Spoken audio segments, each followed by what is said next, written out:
விஜய் அவர்கள் மத்திய அரசையும் மாநில அரசையும் 2 ஜாமான்களையும் எதிர்த்து தாங்க நின்னாரு. 2024 ஃபுல்ல கட்சி ஆரம்பிச்சு இந்த 2 வருஷம் கடுமையான உழைப்பு மக்கள் புரிஞ்சாங்க. அதனால உட்கார வச்சாங்க. அது ஈஸின்னு நினைச்சிட்டு இருக்காங்க மற்றவங்களாம். தனுஷ் ஈஸி நினைச்சிட்டு இருக்காரு. எதிர்த்து பேச மாட்டாரா? அது எல்லாமே நீங்க வந்து 2029 சொன்ன இல்லைங்க, ஒரே நாடு தேர்தல்ல அது வந்தாலும் சரி, 2030 வந்தாலும் சரி, தனுஷ் அவரோட கை கோர்க்க போறது 2 பேர் கை கோர்க்குறாங்க. இப்போ தேசிய விருது கிடைச்சது. எப்படி கிடைச்சது? ராயன் படத்துக்கு கிடைச்சது, கேப்டன் விருது கிடைச்சது. அங்கே கலா மாஸ்டர் போனாங்க, அவங்க பிஜேபியில் இருக்காங்க.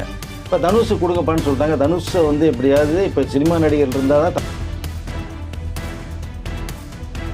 அவருடைய கட்சியுடைய பேர் அனௌன்ஸ்மெண்ட் பண்ண போகிறார். ஆரம்பிக்கும் போது முதல் எதிர்ப்பு குரல் விஜய் தாவேக்கா ஆட்சியும் தாவேக்கானுடைய நிறுவன தலைவர் விஜய் அவர்களையுமே அரசியுமே அவர் அட்டாக் பண்ணி பேசுறதா அவருடைய முதல் குரலாக இருக்கும். பப்ளிக் நேயர்களுக்கு வணக்கம். இன்னைக்கு அடுத்த ஒரு எக்ஸ்க்ளூசிவான நியூஸோட வந்திருக்கிறார் சார்.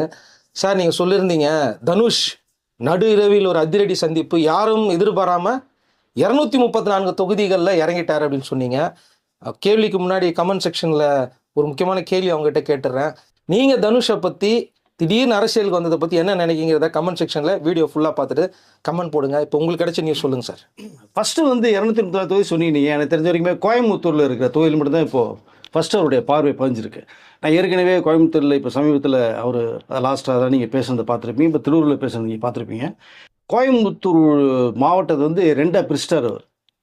அப்போது அரசியலுக்குள்ளே வந்துட்டாருன்னு தான் எடுத்துக்க முடியும். நம்ம இருக்கிறது தனுஷ் ரசிகர் மன்றம். அதை இப்போ என்ன பண்ணுறாருன்னா தனுஷ் நற்பணி மன்றமாக மாற்றுறார். அதுக்கு வேண்டிய அவங்களுடைய லெட்டர் பேரில் அவருடைய கட்சியினுடைய அந்த ரசிகர் மன்ற தலைவர் வந்து சுப்பிரமணிய சிவா எல்லாத்துக்கும் ஒரு லெட்டர் எழுதி அனுப்பிச்சிட்டார். இப்போ கோயம்புத்தூரில் வந்து கோயம்புத்தூர் மாவட்டம் மேற்கு மாவட்டம் பிரித்ததுக்கப்புறம் பார்த்தீங்கன்னா அதில் இருக்கிற சட்டசபை தொகுதியில் கிட்டத்தட்ட ஒரு 10 தொகுதின்னு நினைக்கிறேன். அது எல்லாத்தையுமே பிரித்து இப்போ மொத்தமாக இப்போ கோயம்புத்தூரில் தனுஷ் ரசிகர் மன்றம் அப்படின்னா ஒரு 25,000 பேர் 50,000 பேர் இருக்கான்னு வச்சுங்க சாலிடாக. இப்போ அதை பிரித்து சட்டசபையில் 234 தொகுதி இருக்கிறது மாதிரி அதில் இருக்கிற தொகுதிக்கு ஒவ்வொரு தொகுதிக்குமே இப்போ இந்த தொண்டாமுத்தூர் இந்த வால்பாறை அந்த மாதிரின்னு சொல்லி இந்த கிணத்துக்கடவு அப்படின்னு சொல்லி பிரித்து ஒவ்வொரு தொகுதிக்குமே நீங்கள் அதாவது தனுஷோடைய நற்பணி மன்றத்தை ஆரம்பிக்க சொல்கிறார். புரிஞ்சுது உங்களுக்கு? ஆரம்பித்து அதில் புதுசாக வந்து அந்த ரசிகர்களில் மெம்பர்ஷிப் சேர்க்க சொல்கிறார். இப்போ சேர்த்தாருன்னா ஒவ்வொரு தொகுதிக்குமே வந்து 20,000 பேர் 25,000 பேர் புதுசாக சேர்ந்தாங்க அப்படின்னா 10 பேர் என்னாச்சு? கிட்டத்தட்ட எனக்கு தெரிஞ்ச ஒரு 2 லட்சம் 3 லட்சம் பேர் வந்து உருவாகிறதுக்கு வாய்ப்பு இருக்கும். அப்படி வந்து நேற்று ஒரு அது இந்த லெட்டரெல்லாம் அனுப்பிச்சி விட்டு அவர்கள் வந்து இரத்த தானம் செய்யுங்க, படிச்சுட்டு இருக்கிற பசங்களுக்கு வந்து இந்த புக்கு நோட் புக்கு கல்வி ஊற்றி எதை கேட்டால் அதை செய்யுங்க, அப்புறம் உணவு சாப்பாடு போடணும் அதை செய்யுங்க நீங்கள். ஸோ நலத்திட்டங்கள் நிறைய செய்ய ஆரம்பிங்கன்னு ரசிகர் மன்றத்தை பிரித்து சொல்லி இப்போ ரசிகர்கள் வந்து அரசியல் இருக்கிறது மாதிரி ஒரு நோக்கத்தோட செயல்பட ஆரம்பிச்சிட்டார். இப்போ இந்த செலவுகள்லாம் ஒட்டுமொத்த பார்த்தீங்கன்னா இப்போ செலவு எகுரும். இந்த செலவுகளை யார் பண்ணுவான்னு ஒரு கேள்விக்கு அவர் மத்தியில் எரிஞ்சிருது. இப்போ ரசிகர் எல்லாமே இப்படி பண்ணும்போது பார்த்தோன்னா ஒவ்வொரு தொகுதிக்கு இவ்வளோ பேர் 30,000 பேர் 40 பேர் சேர்க்க சொல்லி பண்ணாங்கன்னா இப்போ செலவு யார் பார்க்குறது? அப்போ தனுஷ் தான் கொடுக்கணும். இப்போ ரசிகர்கள் ஏதோ வருவாங்க, கட்டவுட்டுக்கு பாலாபிஷேகம் பண்ணுவாங்க, மாலையை போடுவாங்க, 4 வெடியை வெடிச்சு படம் பார்த்துட்டு போயிடுவாங்க. இவ்வளோ செலவில் பார்க்கும்போது இப்போ தனுஷ்க்கு வந்து இவருடைய இந்த அரசியலில் வர்றதுக்கான நோக்கத்தை ஏற்படுத்துறது ஒரு பிரபல அரசியல் கட்சி வந்து இயக்க ஆரம்பிச்சிருக்கான்ற தகவல் நமக்கு வருது. அப்போது தனுஷ்கிட்ட இதெல்லாம் நீங்கள் பண்ணுங்க அப்படின்னா அவர்கள் இயக்கத்தில் அவர் தனுஷ் உள்ள வந்துட்டு இந்த மாதிரி விஷயங்களை பேசுகிறாரு அப்படிங்கிற அது வரும்போது இப்போ மேஜராக கோயம்புத்தூரை வந்து கையில் எடுத்திருக்காரு. அவர் ஊர் தேனி தானே சார், அப்புறம் எது கோயம்புத்தூர்லேருந்து ஆரம்பிக்கிறாரு? கோயம்புத்தூரில் பிரபலமான ஒரு கட்சி வந்து ரொம்ப ஃபேமஸாக இருக்குது. அது உங்களுக்கே தெரியும், மக்களுக்கும் தெரியும். தேசிய கட்சி வச்சுங்க. இப்போ அவர்கள் வந்து அங்கே ஃபேமஸாக இருக்கும்போது தனுஷ் இறக்கியாச்சு அப்படின்னா இப்போ ஆட்டோமேட்டிக்காக யாரோ ஒருத்தருடைய புஷ்ஷில் தள்ளுறாங்க, வந்து பிடிச்சி உள்ளே இறக்கிட்டாங்க. தனுஷ் நினைச்சாலும் வெளில போக முடியாது. இப்போ அவருடைய இயக்கத்தில் தான் வருது. இப்போ தேனி டிஸ்ட்ரிக்ட் சொன்னது மாதிரி தனுஷுடைய பிறந்து வளர்ந்த ஊரில் தேனி மாவட்டம். இப்போ தேனி மாவட்டத்தில் பண்ணியிருந்தாங்கன்னா அது சிறப்பாக பார்க்கப்படும். இப்போ அவர்களுக்கே ஒரு கேள்வி வருது மாதிரி இருக்குது. இப்போ தேனியில் நிறைய விஷயம் பார்க்கும்போது இப்போ கோயம்புத்தூரில் ஆரம்பிச்சிட்டாங்க தனுஷ். ஸோ சட்டத்தை பூரா பிரித்து ரெஸ்மெண்ட் ஓப்பன் பண்ணுறாங்கன்னா ஏன் தேனியில் பண்ணல அப்படிங்கும்போது அவர்கள் மொத்தத்தில் ஆமாம் தேனி மாவட்டத்தில் இருந்துட்டு ஏன் அவர் இங்கே பண்ணல அப்போ அங்கே என்ன ப்ராப்ளம் இருக்கிறது தனுஷ் உள்ளே போனால் தான் தெரியும் ஒரு இப்போ. ஸோ ஃபஸ்ட்டு நீங்கள் சொன்னது மாதிரி 230 தொகுதியும் பிரித்து 40 மாவட்டங்களுக்கு மேலே எல்லாத்தையுமே வந்து மாவட்ட செயலை உருவாக்கி அப்புறம் துணை செயலர் உருவாக்கி எல்லாத்தையுமே அடுத்தடுத்த கட்டத்துக்கு கொண்டு போய் விரைவில் வாரம் வந்து ரசிகரை அழைச்சி ஒரு மீட்டிங் பண்ணுற மாதிரி சூழ்நிலையை உருவாக்க போகிறார். இதை தான் வந்து இந்த ரஜினி சார் வந்து 2020 ராகவேந்திர மண்டபத்தில் வந்து அதை ரசிகர்களை பூரா வர வச்சு மாவட்ட செயலர் வர வச்சா இங்கே சனி ஞாயிறு 2 நாள் மீட்டிங் போட்ட சம்பவம் உங்களுக்கு இருக்குது. அதே மாதிரி தான் இவர் இப்போ கையில் எடுக்கிறார். இவரு கூட நீங்கள் பார்த்தீங்கன்னா எல்லா விஷயத்தையும் பேசி முடிச்சுட்டு கடைசியில் ஓம் நம சிவாய ஜெய்ஹிந்துன்னு சொல்கிறார். ஜெய்ஹிந்த் சொல்கிறது ஓகே, அது நல்ல விஷயம். ஓம் நம சிவாய எதுக்கு சொல்லணும்? அப்போ பொதுவாக நீங்கள் வந்து அதாவது கடவுள் பக்தி இருக்குது அப்படின்னா ஜாலியாக சாமி கும்பிட்டு நம்ம சொல்லிட்டு போகலாம், நமச்சிவாயை போட்டு சொல்லிட்டு போகலாம். ஆன்மீக அரசியலை கையில் எடுத்திருக்காரு. இப்போது அதை பர்டிகுலராக யார் அது எடுக்கிறாங்க பேசுகிறான்ற ஒரு விஷயம் பேசப்படுது. அதை இப்போ தனுஷ் வந்து ஒரு ஒரு அது நீங்கள் சொன்ன மாதிரி தேசிய கட்சி அரசியலில் உள்ளே வந்து அவர் இயக்கத்தில் உள்ளே போயிட்டு பண்ணுற மாதிரி சூழலில் வந்து இப்போ ரசிகர் மன்றத்தை அவர் நற்பணி மன்றமாக மாற்றுறாரு. அடுத்து அதை இந்த மக்கள் இயக்கமாக மாற்ற போகிறார். இப்போ எனக்கு என்ன தெரியுதுன்னா, நம்ம இப்போ இருக்கிற நம்மளுடைய தமிழக முதலமைச்சர் விஜய் அவருடைய பாதையில் இப்போ தனுஷ் உள்ளே வர்றார். கிட்டத்தட்ட விஜய் அவர்களை பின்தொடர்றாருன்னு சொல்லாதீங்க, விஜய் அவர்கள் போட்ட பாதையில தான் உள்ள இறங்குறாரு. அதான் அவரை பின்தொடர்றாருன்னு சொல்றாரு. பெரிய பெரிய ஜாம்பவன் 60 வருட கட்சியே இப்ப விஜய் அவர்களுடைய ரூட்ல போக ஆரம்பிச்சிட்டாங்க. நீங்க புரிஞ்சவங்களுக்கு ஸ்டைல ஃபாலோ ஆரம்பிச்சிட்டாங்க. சட்டசபையிலாம் முன்னாள் அமைச்சர்கள் விஜய் அவர்களை பாராட்டுறது, அமைச்சர்களை பாராட்டுறதுலாம் கேட்க முடியுது. சிஎம் அவர்களை பார்த்தா முன்னாள் அமைச்சர் வந்து உங்க படத்தை பார்த்து காலேஜ் பண்ணி ரொம்ப ரசிச்சேன், அது என்னங்க உங்களுக்கு மட்டும் சின்ன சின்ன குழந்தைலாம் ரசிகர்கள் இருக்குன்னு சட்டசபையில் பேசுறது நீங்கள் பார்க்கும்போது என்ன சொல்லுவீங்க? அதனால் தனுஷும் பார்த்தீங்கன்னா விஜய் அவர்களுடைய அந்த ஃபாலோப்பில் போகிறார். என்னன்னா விஜய் அவர்கள் என்ன பண்ணாங்களோ, ஸோ ஃபஸ்ட்டு ரசிகர் மன்ற நற்பணி மாற்றினாங்க, மக்கள் இயக்கம் மாற்றினாங்க. அதுக்கப்புறம் வந்து நலத்திட்டங்கள் பண்ணாங்க. நிறைய அதை உணவு அது விலையில்லா உணவு திட்டம் சென்னையில் போட்டால் நிறைய இடங்களில் பண்ணாங்க. வெள்ளன்னு வரும்போதெல்லாம் பணம் நிறைய கொடுத்து பண்ணாங்க. இவ்வளோ விஷயங்களில் பண்ணும்போது அவருடைய ஸ்டைல்லையே உள்ள வர்றாரு தனுஷ். இல்லை, விஜய் சார் அவர்கள் எத்தனை வருஷமாக பண்ணார் சிஎம் சார்? ஏங்க அவர் கிட்டத்தட்ட ஒரு 20 வருடமாக அவருடைய அந்த ரசிகர் மன்றத்தை நற்பணியை மாற்றினா 20 வருடங்கள் முன்னாடியே மாற்றியாச்சுங்க. அப்போ இவரும் 20 வருடங்களுக்கு பிறகு வருவாரா? முயற்சி பண்ணுறார், பார்க்கலாம் என்னன்றதை. ஸோ அதனால் அவர் விஜய் அவர்கள் வந்து பேஸ்மெண்ட் போட்டதே அது படங்களே. இப்போ முன்ன பார்த்தீங்கன்னா எம்ஜிஆர் அவர்கள் இந்த அவருடைய அரசியல் இடத்துலையே அந்த மாதிரி ஒரு கண்ணோட்டத்திலேயே படங்கள் பண்ணாங்க, மக்கள் மத்தியில் போய் ரீச் ஆனார். அது அந்த பாணியில் தான் விஜய் அவர்கள் வந்தாங்க. இல்லை, எம்ஜிஆர் அவர்களுக்கும் விஜய்க்கும் என்ன ஒரு ஒத்துமைனா, 2 பேருமே அரசியல் கட்சிகளை எதிர்த்து வசனங்களை வைப்பாங்க. பார்க்குற ரசிகர்களுக்கு தெரியும் இவங்க யாரை பேசுகிறாங்க அப்படின்ட்டு. எதிர்த்து போல்டாகவே வச்சாங்க. எம்ஜிஆர் பிறகு அதான் சொன்னேன், எம்ஜிஆர் அவர்களுக்கு பிறகு இப்போ விஜய் அவர்கள் வந்து பண்ணது அதுதான். எல்லாத்தையுமே எதிர்த்தார். தமிழ்நாட்டு அரசியலில் 2 ஜாமான்கள் எதிர்த்தார், தேசிய கட்சியை எதிர்த்தார், மத்திய எதிர்த்தார், மாநிலத்தையும் எதிர்த்தார். நின்று தான் தனியாக போராடிய வந்து இப்போ இந்த 2026 தேர்தல் சந்திச்சார். அதனால் அவர் படங்கள் பல பாதிக்கப்பட்டது. அரசியல் சம்பந்த படங்கள் நிறைய பண்ணினார். ஸோ தலைவாக தான் இது பேஸ்மெண்ட் வச்சுங்க. அதனால் பாதிக்கப்பட்டது விஜய் அவர்கள், தயாரிப்பாளர்கள். அதுக்கு வந்து என்ன தேவையோ அது எல்லாமே பண்ணினாங்க. ஆனால் சர்க்கார் படம் மிகப்பெரிய அளவில் விஜய் அவர்களுக்கு மிகப்பெரிய பாதிக்கப்பட்ட ஒரு படம் எடுத்துக்கலாம். அதை நீங்கள் ஏங்க கத்தி கூட எடுத்துங்க, பெரிய பிரச்சனை சந்திச்சிங்க உங்களுக்கு. ஸோ அதனால் அவரு படத்துக்கு படம் வந்து பிரச்சனையில் அதுக்கு ஒரு சொல்யூஷனை சொன்னார், பிரச்சனை உருவாச்சிங்க.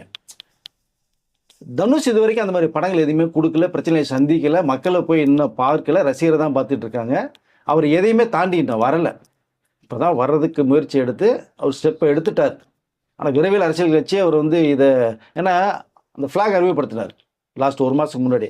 அது 7 வருஷமாக இருக்குன்னு சொல்லி சுப்பிரமணியம் அவர்கள் சொல்கிறாங்க. 2வது பார்த்தீங்க அப்படின்னா புஷி ஆனந்த் அவர்கள் வந்து அவருக்கு நிறைய அரசியல் அனுபவம் இருக்குது. விஜய் அவர் மேலே மிகுந்த ஒரு பாசம் கொண்டவர், எம்எல்ஏவாக இருந்தவர், அரசியல் நிறைய இருக்கு அவர்.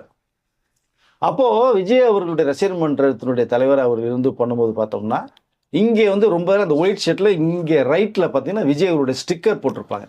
அது இன்னமும் அமைச்சரானதுக்கு பிறகும் இன்றைக்கி சட்டசபையில் உட்காந்து அந்த ஸ்டிக்கர் இருக்கும். அதை மாற்ற விரும்பல அவர். அதில் நெஞ்சில் இதயத்தில் குத்துறது மாதிரி சட்டையில் குத்திருக்காரு. இப்போ அதே ஃபாலோ பார்த்தீங்க அப்படின்னா தனுஷ் வந்து இன்னமும் எல்லாருமே தனுஷ் சிஎம்னு கூப்பிட சொல்லுவார். அது தெரியுமா தெரியலான்னு தெரியல உங்களுக்கு. சிஎம் சார் தான் கூட சொல்லுவார். மற்றவங்களும் பார்த்தா அமைச்சர் பேர் தான் கூடுவாங்க, வாங்க அமைச்சரே, உள்துறை அமைச்சரே அப்படின்னு தான் சொல்லி கூப்பிட்றாங்க எல்லாத்தையுமே. இப்போ சுப்பிரமணிய சிவா அவர்களும் பார்த்தீங்க அப்படின்னோம்னா புஷியானதில் பண்ண மாதிரியே அதே ரைட்டில் அதே மாதிரி அலைன்மெண்ட்டில் அந்த இன்ச்சு மாறாமல் இப்போ 4 அது 4 இன்ச்சு இருக்குன்னு வச்சுங்களேன். 4 இன்ச்சில் பார்த்தா தனுஷோடைய ஸ்டிக்கரை போட்டிருக்காரு. அந்த சுப்பிரமணிய சிவாங்கிறவர் யாருங்கிறத நம்ம பார்க்குற நேயர்களுக்கு சொல்லிடுறோம். ஒன்றும் இல்லைங்க, திருடா திருடி படம் டைரக்டர், ஓகேங்களா. தனுஷ் அப்போ பிகினிங் ஸ்டேஜ் அப்போ இவர் வந்து படம் கொடுத்தார், சூப்பர் டூப்பர் ஹிட் ஆச்சு. இப்போ அவருடைய பிஹேவியர் பிடிச்சதால் தனுஷ் அவர்கள் வந்து இங்கே நீ இருன்னு சொன்னாங்க. தொடர்ந்து அவர் படம் பண்ணல. அப்புறம் இப்போ தனுஷுடைய ரசிகர் மன்றத்தினுடைய தலைவராக இருக்கார். அப்பப்போ நிறைய படம் நடிச்சிட்டு இருப்பார். ஆமா. எக்ஸாம்பிளுக்கு வந்து பார்த்தீங்கன்னா, இந்த என்ன படம் சார், வட சென்னையில கூட அந்த ரவுடிஸ் கேரக்டர்ல வந்து ஒரு வயசான கேரக்டர் ஒண்ணு உள்ள வரும். தாடி ஒயிட் வச்சுட்டு வருவாரு. ஆமா. நிறைய படங்களை பண்ணிட்டு இருக்காரு. இப்போ அவரு தான் அந்த எப்படி புஷ் வந்து ஸ்டிக்கர் ஒட்டிட்டு இப்போ அவரு பொதுச் செயலாளர் மாதிரி ஒரு விஷயத்துல வர்றாரு. ஒட்டுமொத்தமாக விஜய் அவர்களுடைய அந்த ஃபாலோ அப் பண்ற தனுஷ் விஜய் அவர்கள் மாதிரி வந்து 20 வருடமாக அந்த ரசிகர் மன்ற நற்பணி மாற்றி எவ்வளோ உதவிகள் பண்ணினார் செஞ்சார்ன்ற அந்த ஒரு சம்பவங்கள் இருக்கு. இப்போ அதை தனுஷ் இது வரைக்கும் பண்ணலை. எத்தனை கட்சி பண்ணுவாரா பண்ண மாட்டேன்னு தெரியாது. எதிர்த்து நின்று கட்சியில் இது வரைக்குமே அவர் வந்து எதுக்கு விஷயமே ஒரு சமூகத்துக்கு வந்து குரல் கொடுக்கவே பேசவே இல்லை. தனுஷ் இவ்வளோ சம்பவம் நடந்துச்சு. ஆனால் விஜய் அவர்கள் நிறைய விஷயங்கள் பேசினார். ஸோ நிறைய நம்ம எடுத்து சொல்லிட்டே போகலாம். விரைவில் இப்போ 100 நாள் ஆட்சியுடைய சாதனை வரப்போது, அதை அடுத்து நம்ம பேசுவோம் 100 நாள் சாதனையை. இப்போ அதில் பார்க்கும்போது விஜய் அவர்கள் ஒன்றொன்னா ஏரியாவாக போய் பார்த்தாங்க, பேசினாங்க. தனுஷ் இது வரைக்கும் அந்த ஸ்டெப் இன்னும் எடுக்கல. அவர் வந்து இலங்கை தமிழர்கள் போராட்டத்தில் கலந்துக்கிட்டாரு. ஸ்டெர்லைட் பிரச்சனையில் நடந்தப்போ நடு இரவில் போயிட்டு அங்கே போயிட்டு வந்தார். இந்த மாதிரி நிறைய விஷயங்களை பண்ணியிருக்கிறார். அனிதா அவர்களோட மனத்துக்கு போய் நேரடியாக பார்த்து வந்தாங்க. ஸோ கள்ளச்சாராயம் சம்பந்தம் அதில் போனாங்க. நிறைய விஷயங்கள் வந்து தொடர்ந்து போயிட்டு இருக்காங்க. ஸோ அதனால் இந்த அனிதா அவர்கள் நம்ம இப்போ சொன்னேன் நான், இந்த மாதிரி நிறைய பேர் போய் பார்த்த சம்பவங்கள் இருக்குது. நிறைய இளைஞர்களுடைய இந்த சமூக நடக்கும் போல போனதை நம்ம பார்த்துருக்கோம். நீங்கள் தேசிய கட்சின்னு சொல்லும் போது ஞாபகம் வருது, இந்தி திரைப்படங்களை தொடர்ந்து இவருக்கு வாய்ப்பு வர காரணம் இதுவும் அதாங்க. இப்போ தேசிய விருது கிடைச்சிது. எப்படி கிடைச்சிது? ராயன் படத்துக்கு கிடைச்சிது, கேப்டன் விருது கிடைச்சிது. அங்கே கலா மாஸ்டர் போனாங்க, அவங்க பிஜேபியில் இருக்காங்க. இப்போ தனுஷ் கொடுங்கப்பான்னு சொல்லிட்டாங்க. தனுஷை வந்து எப்படியாவது இப்போ சினிமா நடிகர்கள் இருந்தால் தான் தமிழக அரசியலில் மக்கள் மனசில் போய் இடம் பிடிக்குன்னு பார்த்தாங்க. எவ்வளோ பேர் போராடி பார்க்குறாங்க, ஒன்றும் வேலைக்கு ஆகலை. அதனால வந்து தனுஷை தூக்குன்னு சொல்லி எப்படி தூக்குறது, எப்படி கொண்டு வருது? நீங்கள் சொன்ன மாதிரி ஹிந்தி படங்களை போய் பண்ணுறாரு அப்படின்னா, ஹிந்தியில் சாதாரணமாக போய் ஒருத்தர் தமிழ்நாட்டிலேருந்து நடிகரை போய் ஜெயிக்க முடியாது. கமலஹாசனே குட்டிக்காரன் நடிச்சுட்டு முடியலன்னா ஓடி வந்துட்டாருங்க. அங்கே போய் நின்னது வந்து ரஜினி சார் மட்டும் நிறைய படங்கள் பண்ணாங்க. பட் தமிழ் படத்தில் அவர் ஈடுபடுறதுனால பெருசாக ஹிந்தியில் அவர் பண்ண விரும்பலை. ஆனால் கமலஹாசன் வந்து இங்கேருந்து கொடிக்கட்டி பிரகாரம்னு அவர் கொடுத்த டார்ச்சரில் இனிமேல் ஹிந்தி படம் பண்ண மாட்டேன்னு வந்துட்டாருங்க. கையில் துப்பாக்கி கூட வச்சிருந்தாரு, அவர் உயிருக்கு ஆபத்துலாம் சொல்லியிருந்தாங்க. ஹிந்தியில் போய் பண்ணுற சாதாரண விஷயம் இல்லைங்க. அங்கே ஒரு பேக்ரவுண்ட் சப்போர்ட் இல்லாமல் பண்ண முடியாது. ஆனால் தனுஷ் தொடர்ந்து படம் பண்ணிட்டு இருக்காரு. அதான் அதிசயம் கூட பாருங்க. இங்கே PS மித்ரன் டைரக்டர் கரீனா கபூர் தனுஷோட படம் பண்ண போகிறாங்க இப்போ. ஸோ அதனால் இப்போ அங்கே ஒரு பேக் ட்ராப் இருக்குது அப்படின்னா அங்கே ஒரு பின்புலம் அவருக்கு இருக்குது. தயாரிப்பாளர்கள் பல பேர் கட்சியில் இருப்பாங்க. அவங்க கண்டிப்பாக இருப்பாங்க. தேசிய கட்சிகளில் இணைந்திருப்பார்கள். அங்கே ப்ரொடியூசர் இருப்பாங்க, டைரக்டர் இருப்பாங்க, ஆக்டர்ஸ் இருப்பாங்க. கலா மாஸ்டர் வந்து பிஜேபி இருந்தனால தான் பெரிய சர்ச்சை ஒன்று உருவாச்சு. இதை விட சிறந்த படங்கள் 3-4 படங்கள் இங்கே இருந்தோம், எதுக்குமே கிடைக்காம 2 படத்துக்கு 2 அவார்டு கொடுக்குறாங்க போது அப்போ தான் எல்லாம் யோசிக்க ஆரம்பித்தேன். ஸோ இப்போ தனுஷ் உள்ளே வர்றாரு. இப்போ விஜய் அவருடைய பாதையில் தான் உள்ளே வர்றாரு. கிட்டத்தட்ட அந்த ஒரு ஃபார்முலாவில் உள்ளே வர்றாரு. அது ஒரு பக்கம். அவர் எப்போ கரெக்டாக அந்த இடைத்தேர்தலையா இல்லை உள்ளாட்சி தேர்தலில் இவங்க கண்டெஸ்ட் பண்ண போகிறாங்களா சார்? நான் வந்து நேற்று விசாரிக்கும் போது பார்த்தோம்னா உள்ளாட்சி தேர்தலில் ஃபுல்லாக இறக்குறாங்க. ஸோ ரசிகர் குரூப் மன்றங்களை ஃபுல்லாக உள்ள இறக்கி நிற்க வைக்கிறார். இடைத்தேர்தலில் வரலைங்கிற ஒரு தகவல் தான் எனக்கு வந்துச்சு. 2031 டார்கெட்டு. இப்போ 2029 சட்டசபைக்கு தேர்தல் வர்றது மாதிரி விஷயம் பேசியிருக்கு. ஒரே நட ஒரு தேர்தல். அப்போ 2029 தேர்தல் வந்தால் ஃபுல்லாக களத்தில் இறங்கலாம் அப்படிங்கிற மாதிரியான ஒரு விஷயத்தில் தான் அவர் ஃபுல்லாக இறங்கி. எம்பி தேர்தல் எம்பி கிடையாது, சட்டசபைக்கும் வர்றது மாதிரி இருக்கும் 2029 உங்களுக்கு ஒரே நடு ஒரே தேர்தலில். ஸோ அதுக்கு ஒரு வேலைகள் போய்கிட்டு இருக்கு. வந்தால் 29 31 தான் நமக்கு. ஸோ அதனால் விஜய் அவர்கள் பண்ணின அவர் சந்தித்த பிரச்சனைகள் ஏகப்பட்டது. எவ்வளோ பிரச்சனை தாண்டி தான் வந்தார். அவ்வளோ அசிங்கப்படுத்தினாங்க அப்போவே விஜய் அவர்களை. ஆனால் தனுஷ் அவர்கள் எதுவுமே ஒன்றும் இல்லாமல் திடீர்னு வந்து இன்னமும் ஈஸியாக விஜய் அவர்கள் முதலமைச்சர் வந்து உட்காண்டான்னு நினச்சிட்டு இருக்காங்க. இன்னமும் பல பேர் வந்து முதல்வர் தான் மற்றவங்கள பேசிகிட்டு இருக்காங்க. தமிழ்நாட்டு முதலமைச்சர் விஜய் அவர்கள் நிறைய பேர் தெரியல. இன்னும் அதை வந்து கனவுலத்திலே வாழ்ந்துட்டு இருக்காங்க எல்லா பேருமே. சட்டசபையில் பேசும்போது பார்க்கும்போது தெரியுது நமக்கு அதை. அதனால் அவர் ஈஸியாக வந்து உட்காந்துட்டாருன்னு நினைக்கிறாரு தனுஷ் அவர்கள். ஒரு வேளை சொல்லிக்கிறேன், ஒரு வேளை எப்படி இருக்குமா சார், விஜய் அவர்கள் வெற்றி பெற்றதுக்கு வந்து ஜென்சி கிட்ஸுன்றது ஒரு பெரிய விஷயம் இருக்குது. பல கட்சிகள் குப்பரை அடித்து பார்த்தாங்க, அந்த ஜென்சி கிட்ஸ் இவங்க கூட சேர்ற மாதிரி இல்லை. அதனால தான் தனுஷ் கிட்ட மூலயமா அந்த ஜென்சி கிட்ஸோடைய ஓட்டுகளை பிரிப்பதற்கான முயற்சியா சார்? ஒன்றும் பிரிக்கலாம் முடியாதுங்க. விஜய் அவர்களுடைய ஓட்டை பிரிக்கிறதுக்கெல்லாம் வாய்ப்பு இல்லை. மற்ற கட்சியில் ஓட்ட வேணால் தனுஷ் வந்து பிரிக்கலாமே தவிர விஜய் அவர்களுக்குள்ள அந்த ஒரு மாஸ். நீங்கள் இப்போ இருக்கிறவங்களாம் பார்த்தீங்கன்னா நீங்கள் சொன்னதை சின்ன எங்களுக்கு தேவையில்லைன்ட்டாங்க ஒரே வார்த்தையில். நீங்கள் தான் அடிச்சிட்ருக்கீங்க, ஏன் சொல்லிட்டா சேலை எங்களுக்கு தேவையில்லை, பிரமாதம் பண்ணிட்டு இருக்காரு அப்படின்ட்டாங்க விஜய் அவர்களை. சொல்லல, அவர் ஓட்டை பிரிக்க தனுஷ்னால வாய்ப்பே கிடையாது. புரிஞ்சுது? மற்ற கட்சியில் ஓட்ட வேணால் கொஞ்சம் பிரிக்கலாம். அதுதான் 234 தொகுதியில் ரசிகர் மன்றத்தினுடைய மெம்பர்ஷிப் சேர்க்கறதுக்கு போயிருக்காரு. இப்போ கடைசி கேள்வி சார், தனுஷ் அவர்கள் ஏன் சிஎம் சந்திச்சு ஒரு வாழ்த்துக்கள் போடல? அவர் மேல கோவமா இல்ல என்ன ஒரு மைண்ட் செட்டுக்குள்ள இருக்குது அவருக்கு? இல்லைங்க, இவர் கட்சி ஆரம்பிக்க போறாரு கன்ஃபார்மா தனுஷ், மாற்று கருத்து இல்லைங்க. இப்போ அவரு எதிர்த்து நிக்கிறது யாரை? இப்போ நீங்க போய் விஜய் அவர்களை வாழ்த்து சொல்லிட்டாலோ, விஜய் அவர்களை போய் பார்த்தாலோ, ஃபோட்டோஸ் எடுத்தாலோ வச்சுக்கிட்டாலோ இப்போ நீங்க எதிர்த்து பேச முடியாது. நீங்க ஃபர்ஸ்ட் நல்லா வாட்ச் பண்ணிக்கோங்க. தனுஷ் அரசியலில் இறங்குறாரு, அவருடைய எதிர்ப்பு குரல் விஜய் அவர்களை அட்டாக் பண்ணி பேசுறது மட்டும் தான் எதிர்ப்பு குரல். அதிமுக திமுக மற்ற கட்சிகளை எதிர்த்து பேச மாட்டாரா? அது எல்லாமே நீங்க 2029 சொன்ன இல்லைங்க, ஒரே நாடு தேர்தல்ல அது வந்தாலும் சரி, 2030 வந்தாலும் சரி, தனுஷ் அவரோட கை கோர்க்க போறது 2 பேர் கை கோர்க்குறாங்க. ஒன்னு அண்ணாமலை, ஒன்னு சீமான். எழுதி வச்சுங்க. தனுஷை இழுத்துட்டு, ஏன்னா இன்னைக்கு தமிழக மக்களுக்கு ஒரு நடிகர் தேவைங்கிற மாதிரி இவங்களோட மைண்ட் செட் ஆகுது. ஆனா விஜய் அவர்கள் அதையும் தாண்டி இருந்தாருங்கிறது தெரியல. அப்படி பார்த்தா நடிகர்கள் இருந்ததுன்னு பார்த்தோம்னா, நீங்க பார்த்தீங்க அப்படின்னா கமலஹாசன் மக்கள் நீதி ஆரம்பிச்சார், இப்போ கூடாரம் காலி. சரத்குமார் ஆரம்பிச்சார் சமத்துவ மக்கள் கட்சி, அவர் சுத்தமா போயிட்டு பிஜேபி ஜாயிண்ட் அக்கௌண்ட் அங்க போயிட்டாரு. அன்னைக்கு பார்த்தீங்கன்னா நடிகர் சிவாஜி கணேசன் அவர்கள் ஆரம்பிச்சாங்க, மெயின்டைன் பண்ண முடியல, அவரே தோல்வி விட்டுறதுனால எம்ஜிஆர் ஒருத்தர் தான்ப்பா நம்ம வேலைக்கான அவர் கட்சி கழிச்சிட்டு வந்துட்டார். இதுக்கப்புறம் பாக்யராஜ் ஆரம்பிச்சாங்க, அவர்னாலையும் முடியல விட்டாரு. டி ராஜேந்தர் ஆரம்பிச்சாங்க. இப்போ கட்சி இருக்கே தவிர அந்த கட்சியை தவிர ஏதோ பேசிட்டு இருக்காரு தவிர அவர்னாலையும் முடியல.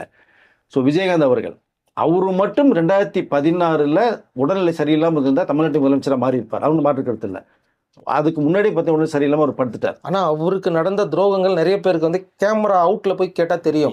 அவர் உடல்நிலை பாதிப்பை ஏற்படுத்துறதுக்கு காரணமே அவர் கூட இருந்தவங்க எல்லாமே துரோகம் பண்ணாங்க. அதை தாங்கிக்க முடியாம சில பழக்கங்களை போய் உடல்நிலை பாதிக்கப்பட்டது. அரசியலுக்கு வராமல் இருந்திருந்தால் இந்நேரம் விஜயகாந்த் இருந்திருப்பாருங்க. பட் இருந்தாலும் அடுத்த போகணும்னு ஆசைப்படுறாரு. பட் 2011 அண்ணாடிஎம்கேல கூட்டணி வச்சதுனால தான் அண்ணாடிஎம்கே ஆட்சியை பிடிச்சது. ஸோ 2012 முதலமைச்சர் ஆயிருப்பார். பட் அதனால நடிகர்கள்னா நீங்கள் உடனே ஆரம்பித்து எல்லா மக்கள் மத்தியில் போய் ஆட்சி அமைக்கலான்ற கனவு காங்கிறதெல்லாம் நடக்காது. எம்ஜிஆர் அவர்கள் மாதிரி விஜய் அவர்களை பார்க்கணுன்னு அண்ணாடிஎம்கேல நிறைய அமைச்சர்கள் சொல்லியாச்சு, மக்கள் அதான் சொல்கிறாங்க. அதனால் வர்றாரு, கட்சி ஆரம்பிக்கிறாரு, நீ ஏன் போய் விஜய் அவர்களை பார்க்கலன்னு சொல்லி வாழ்த்து சொல்லலை, பார்க்கல, இது வரைக்கும் ஒன்றும் பண்ணல. அவர் கட்சி அதை விரைவில் அவருடைய கட்சியுடைய பேர் அனௌன்ஸ்மெண்ட் பண்ண போகிறார். ஆரம்பிக்கும் போது முதல் எதிர்ப்பு குரல் விஜய் தாவேக்கா ஆட்சியையும் தாவேக்கானுடைய நிறுவன தலைவர் விஜய் அவர்களையுமே அரசியுமே அவர் அட்டாக் பண்ணி பேசுறது தான் அவருடைய முதல் குரலாக இருக்கும். ஓகே சார், நான் கடைசியாக ஒன்றா சொல்கிறேன். நமக்கு தனுஷ் மேலே ஒரு விஷயத்த, ஒரு உண்மையான விஷயத்த சொல்கிறேன். இந்த அரசியலில் மட்டும் யாரையாவது நம்பி நீங்கள் இறங்கினீங்கன்னா சினிமாவும் இல்லாமல் அரசியலும் இல்லாமல் சொல்லி முடிஞ்சு போயிடுறாங்க. இது மாதிரி நிறைய பேர் இருக்காங்க. அதான் சொல்லுவாங்க, இதில் மட்டும் ரொம்ப உஷாராக இருக்கணும். நீங்கள் யாரையும் நம்பாமல் தனியாக நின்று சண்டை போட்டு கூட பரவாயில்ல, இது பண்ணிக்கலாம். இப்போ விஜய் அவர்கள்லாம் தனியாகவே வந்தார், யாரும் இதுவும் கிடையாது. அதனால தான் மக்கள் சப்போர்ட் பண்ணுவாங்க. ஆனால் இப்போவே பேச ஆரம்பிச்சிட்டாங்க, அப்படியே நத்தாத்தில் விட்டு போயிடுவாங்க. அப்புறம் அவருடைய விருப்பம். கமெண்ட் செக்ஷனில் இப்போ நடந்த நியூஸை பற்றி நீங்கள் என்ன நினைக்கிறீங்க கமெண்ட்டில் போடுங்க. விஜய் அவர்கள் மத்திய அரசையும் மாநில அரசையும் 2 ஜாமான்களையும் எதிர்த்து தாங்க நின்னாரு. 2024 கட்சி ஆரம்பிச்சு இந்த 2 வருஷம் கடுமையான உழைப்பு மக்கள் புரிஞ்சாங்க, அதனால உட்கார வச்சாங்க. அது ஈஸின்னு நினச்சிட்டு இருக்காங்க மற்றவங்களாம். தனுஷ் ஈஸி நினச்சிட்டு இருக்காரு. உள்ளே இறங்கினதுக்கு அப்புறம் தான் அதனுடைய ஆள் என்னங்கிறதே தெரிய வரும் அவருக்கு. நீங்கள் சொன்னது மாதிரி நம்பி வரும்போது நட்டாரத்தில் விட்டு போயிட்டாங்கன்னா சினிமாவில் அரசியல் இல்லாமல் அம்போ நிற்க வேண்டிய சூழ்நிலைக்கு ஆயிடக்கூடாது. வாங்க, ஆசைப்படுறீங்க வாங்க, முயற்சி பண்ணுங்க. ஆனால் அதற்கு முன்னோட்டமாக தமிழ்நாட்டில் நிறைய விஷயங்களை பற்றி நீங்கள் பேச வேண்டியது வரும், மக்களுக்கு என்ன செய்யணுங்கிற வரும், சினிமா மூலமாக நிறைய விஷயம் நீ சொல்ல வேண்டியது வரும்.